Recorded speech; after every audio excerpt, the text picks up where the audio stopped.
When I'm bored, sometimes I'll sit down and it seems like I make a video to appease other people rather than just appease myself. And I found I've been caught up in that. Like I was thinking on the C train, well, shit, I should make a video tonight. What am I going to make that people are really going to like? And, how can I make this super cool video that everybody's just going to dig? And I always make it, then I kind of watch it and I look at it like, that's kind of stupid. I don't really like that, you know. And I guess I might as well just stick with what I know, right? And just talk about things I'm interested in or just whatever's going through my head because that will probably be the most interesting if it's interesting at all. And if it's not, fuck you. Go to some other channel, bitch. I don't know. Do you guys want to know about a hydrate on an oil well? Like how to spot one and all that kind of stuff? Because I got the power, eh? I got the power. Mm-mm-mm-mm-mm-mm. Yeah. So when you're well testing an oil well or a gas well, you can well test either, but we'll stick with gas wells because they're easier. So if you're ever well testing a gas well and you're concerned about a hydrate, you're always going to see a few things. Now, if you're getting a hydrate, your well will always be producing fluid, otherwise it's not going to freeze off.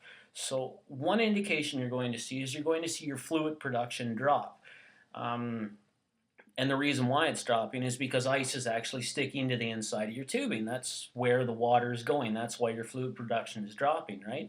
Another thing you're going to see is you're going to see your casing pressure increase, you're going to see your tubing pressure decrease, and you're going to see your wellhead temperature drop.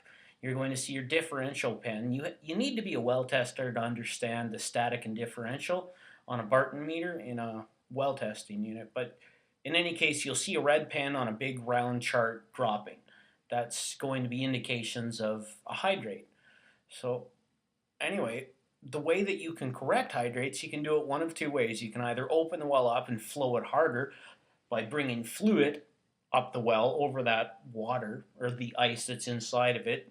Now, anybody is probably thinking, well, if it's freezing, you probably don't want more water there. The thing is your fluid actually carries your heat around a lot better.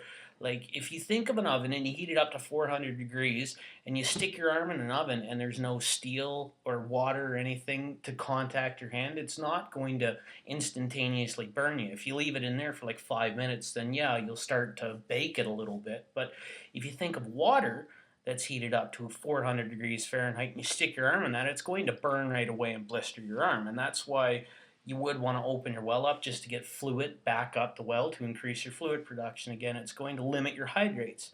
Now, another thing you can do is actually pump alcohol down the casing.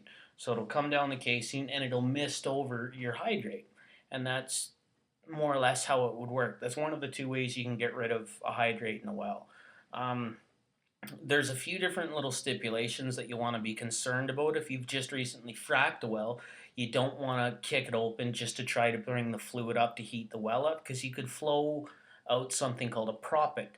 Now, right after the fundamental process of fracturing a well is you push very viscous, high density fluid into a well formation at a very high velocity. And what that will do is it cracks open the formation. It overcomes your static gradient, just the weight of your earth, it'll pick it up. And once you have that, you want to pump sand down in there to hold it open so you can flow your sand out. And more or less, if you kick open a well and you try to draw all the fluid out, what you'll do is you'll pull all that sand out, the proppant, and you'll close your well up again, and you're hooped at that point. Your well's frozen, and you got to do another $200,000 frack. So, yeah, that's episode 1 of spotting a hydrate. If nothing else, just remember fluid will transfer heat around a well, gas will not. So, there you go. Now you know how to fix a well if it's freezing off. Maybe.